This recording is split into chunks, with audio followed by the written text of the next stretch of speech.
Hi, and welcome to the second episode of Flex Life Fi. That's a little bit hard to say very quickly. Yeah, try it 3 times fast. I'm Suzanne, and this is my friend and coworker, John. Um, we happen to be working out in South Dakota together now, but we've worked in Odessa, Texas before, and we spent Well, and the Virgin Islands. Hey, the St. Virgin Thomas. Islands. Yeah, that was a little bit different experiment. It was an experiment. An experience. Yeah, it was. So I'm going to interview John today, and we were going to talk about some things. When I met John in 2019, he was already involved in real estate, and I had just started the year before. So we had things in common. We did the same anesthesia as a nurse anesthetist, nurse anesthesiologist, whatever you want to say, and we have real estate in common. He has younger kids, like we said in the last podcast. I have older kids. I have all boys. He has all girls. We both kind of live in the Midwest. He's in Kansas. I'm in Missouri and Alabama. And I'm just going to ask you some things, if you don't mind, about, first of all, where did you start investing?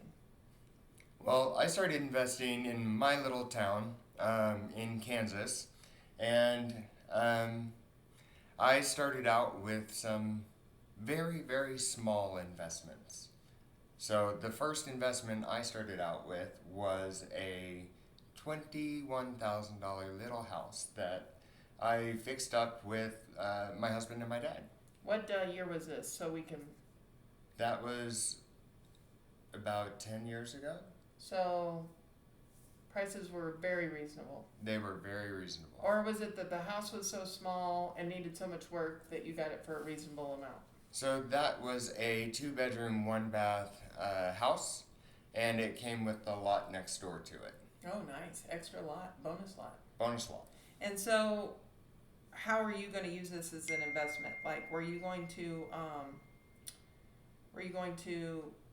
Airbnb it? Were you going to long-term? So this was a long-term rental, and the things that we did to it were new carpet, a new bathroom, and by new bathroom we did a shower, we did a vanity, and we also we painted the kitchen cabinets and put new refrigerator and sink into the kitchen, and I think we had to do a new HVAC, new roof, and we painted the house. So those are the things that we So did. how much did that cost altogether? I think all If you had to told, guess. we put about 25,000 into it. So we bought it for 21, put another 25,000 into it. So did you pay cash for it? Did you get We paid cash for it, and do you still own it? and we still own it today, and it rents for $900 a month. So So it has paid for itself still long twice term? over. Yeah, Okay. So you never Airbnb'd it. it has never been Airbnb, and I think it's been empty maybe 3 months out of those 10 years. So, if you're still renting it long term, you've owned it since 2015, 2016. What took you to the next, or what was your philosophy of investing? Let me go there. So my whole idea was to slowly grow, and so the next house was maybe 6 months later, and that next house I think was a foreclosure, and it was a little bit bigger of a project, and we bought it for about 38,000. Oh, nice. So I almost doubled the size and doubled the amount of project that we had. But most of that work was upstairs, but that did not need a roof, which was nice. We did paint it as well, and we moved a wall, did an entire bathroom, and did some appliances in that house, had to do some stairs, and did some major yard work, I think, to that house. For a long-term rental or Airbnb? That was initially a long-term rental, then turned Airbnb. So you're Airbnb in it now? That one we sold about 2 years ago at a significant profit because the town actually appreciated enough, and we put that into other rentals in town. Cool. So I know you own a laundromat. You talked about it in the first episode. When did you decide to get it in the laundromat, and why? What was the whole deal there? Why did you pivot away from houses and go into the laundromat? What were you thinking? Were you thinking long-term investment, or I need the money right now? We didn't exactly pivot. It came available, and It wasn't a laundromat when you bought it, right? it was not a laundromat. It was a health supply store that went out of business, and it became available, and my parents said this would be a great place to put a laundromat. And I thought, passive income. That sounds great. And a laundromat is so easy. You just put quarters in, you have somebody go collect the quarters, and maybe have somebody clean it like once a week. It should be like really not a big deal. So But it's more work than that, obviously. I found out that it was more work, but I had enough income coming in that I thought, well, it's not going to be the end of the world if it doesn't cash flow immediately. Okay. And so I did a lot of research to find out how much it was going to be to put everything in, and found out how much of it should cash flow if it did X amount of turns per day, how many times the machines were used, how many machines would go into the building, fit, and how much it would cost to build it out. So we had a crew come in to do the build out, reinforce structurally the building, what types of machines had to go in because it did have a basement in the building. I learned a lot about the structure of buildings, how a laundromat had to work. It is more involved than I thought. I don't know how much you want to know about it, but Well, did you watch a podcast to learn all this, or had you been interested in getting a laundromat? my parents actually said the town really needs a laundromat. The other laundromat in town went out of business about 4 to 6 years before that. The owner got tired of it. The machines were outdated and stopped working. Most of them had not worked. The other one in town was part of a gas station, and most of those were not working and had Part of a gas station. most of them had gone out of function and were not kept up, and it was kind of dangerous location. So I said, well, we can take this project on, and I went to the bank, got financing for 98% of it. We owned the building outright because it was inexpensive enough to be able to do. So I got financing for the rest of it. Got some good recommendations for a builder to come in and gut the building, do the structural repairs that needed to be done for the vibration of the machines and all that good stuff. Had everything done inside and out technically, to be able to do just the downstairs as the laundromat. And then we have everything upstairs as offices now for our Airbnbs and for the laundromat itself. So new machines, used machines. all new machines. I didn't want to have everybody else's issues with machines, and most of the time people are selling machines that are so old that they're broken and or you can't get parts. So I've had to learn how to repair machines, which has been interesting. Wow. And it turns out the clientele at a laundromat is not always the best, as we discussed in the first episode. And so we have staff that are in it every day. And I've learned about staffing issues, and I've learned about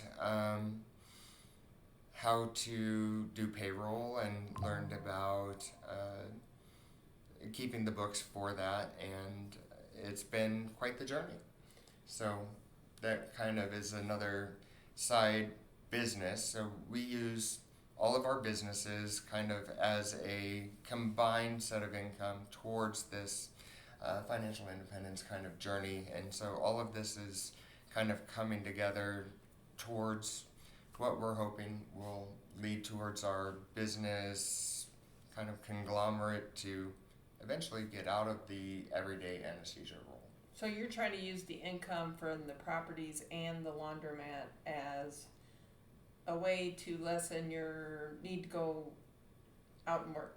Right. I don't want to sit here every day, every week, and be away from the family. So I'm using this as more of a way to become financially independent, but it's not in order to not work ever again. It's a way to provide for the family and still be able to, it's work, it's just not everyday work, if that makes sense. So it's giving you the flexibility, so therefore Absolutely. flex-fi. Yeah. You can work, you can maintain, you can be coast-fi, which means I mean, you have enough. I'm still managing people, I'm still having to do things, but I don't have to be there every day. Yeah. So somebody else is actually physically doing the work, and you're not. Like if you were in Europe or you were on a trip somewhere, you could still manage it from afar and not have to physically be there. I still get phone calls every week, every day.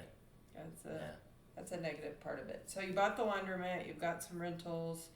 I know you have a commercial building.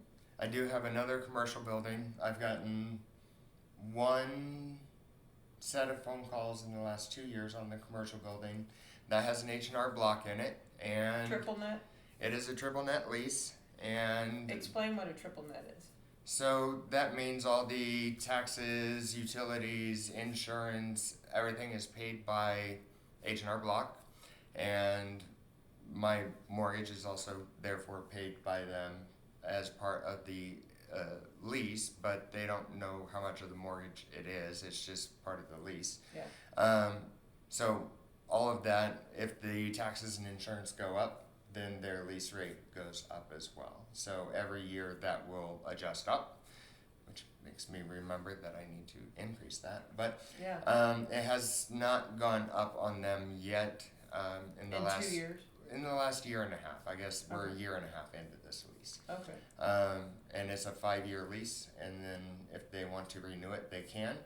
Of course, H&R Block adjusts the building how they need to on the inside, so it's just the shell, and they build out the interior structure to how they want it.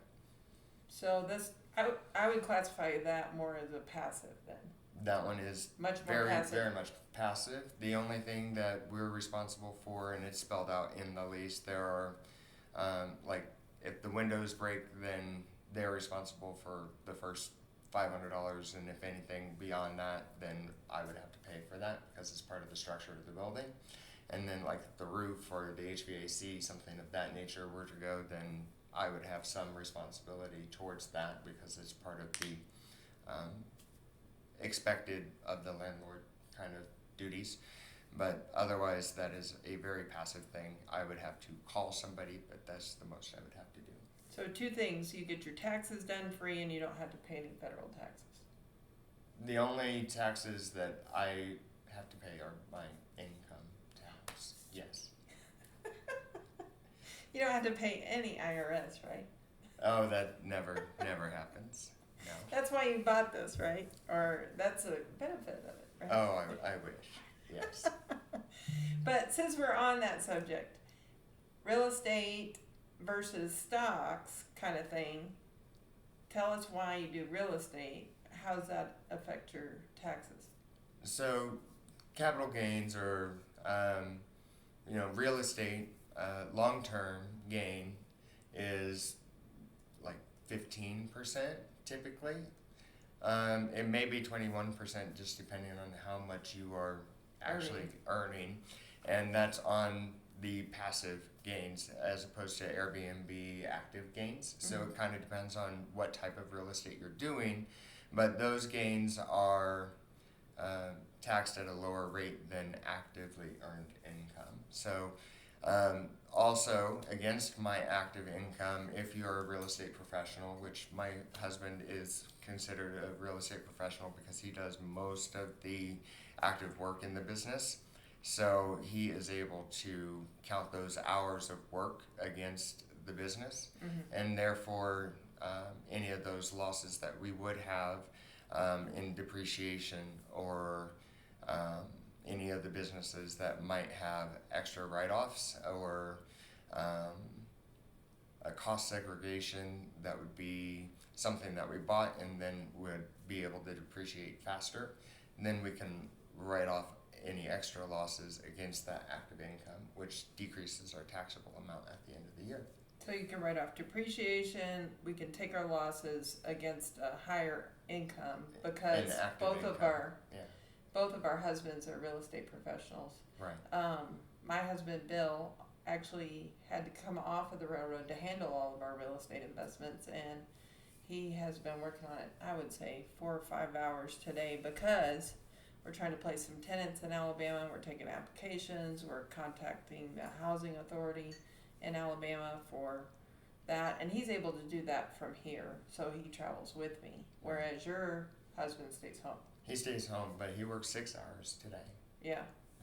So you can do it, it's not location dependent, so as opposed to showing up at, the railroad, you cannot send a substitute conductor to help with the train. Yeah. So I worked about an hour on the laundromat today, but that was on spreadsheets and doing the financials and payroll and that kind of thing. But it's something that I can do on the computer. So what's the thing we did a year or two ago where it's accelerated depreciation? What is that? Well, that's part of bonus depreciation the cost segregations that we talked about. So bonus depreciation, your appliances, if you have a rental, is not going to last 27 and a half years, or right. If it's commercial, 39. So you get to write it off like every 7 years, or. And Trump is actually talking about bringing back 100% bonus depreciation again. So let's hope that happens. Yeah, that would be a good side effect of Trump. There are some people that really don't like Trump, but real estate might actually start to like him for that anyway. For that aspect. So you plan on doing this indefinitely? So, there's a lot of ups and downs, and there have been some problem properties, and you have given me some grief about some of those fun problem properties because I, unlike you, have gotten rid of a few properties, and I get a little grief from that.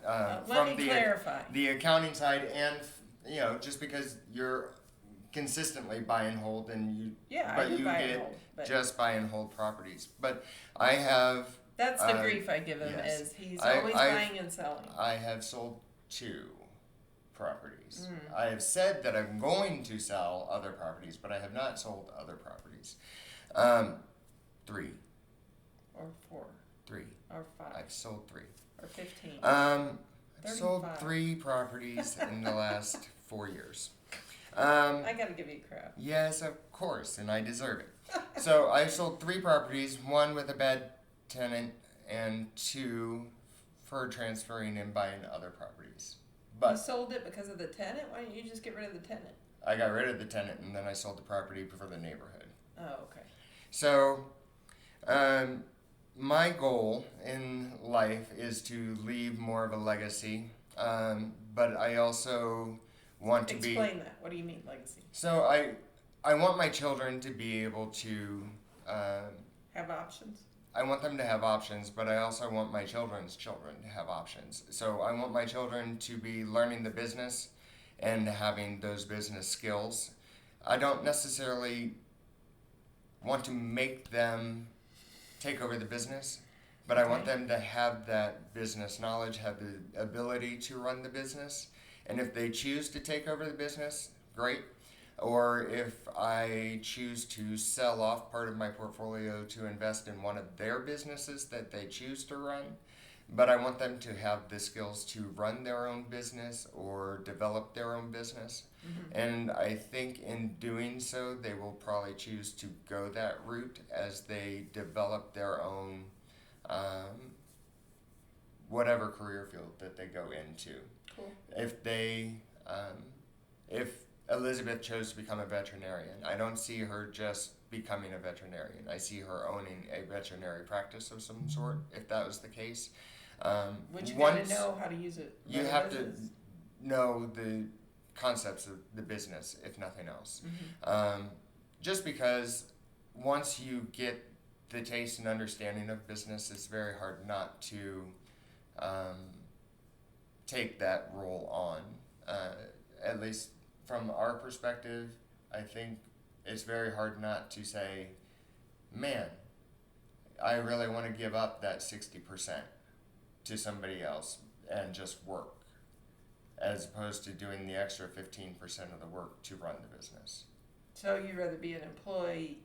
You'd rather not be the employee, and Right. you'd rather be the owner for the extra little bit of work that it's going to take, and that you can hire somebody else to do the parts that you don't want to do. Because you can control more. You of can what's going on. control your parts, you can control the parts that you want to do, and you can still do better overall.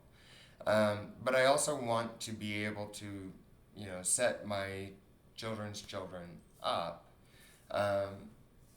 in almost a Carnegie kind of way, as opposed to like a Vanderbilt way. I don't want to just lump sum leave 2 million, say, or 3 million in my kid's lap and say, here you go when I die. And not I know what want to do with it. Yeah, I want them to have the skills to be able to either manage it on their own and or say, this portion's for you, this portion's for your children, or this portion is for your children's children.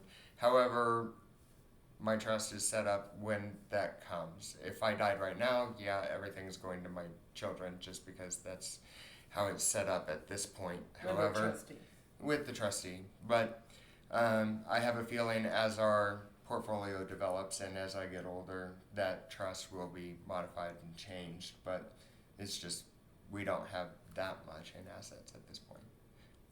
Does that make sense? Yeah, totally. So. Anything else you would want to add about your whole philosophy or? Well, the whole idea is just to be able to give us options to be able to be home, be retired or semi-retired. And I like anesthesia, but I never leave the anesthesia world and say, man, I can't wait to get back and spend all my time away from the family.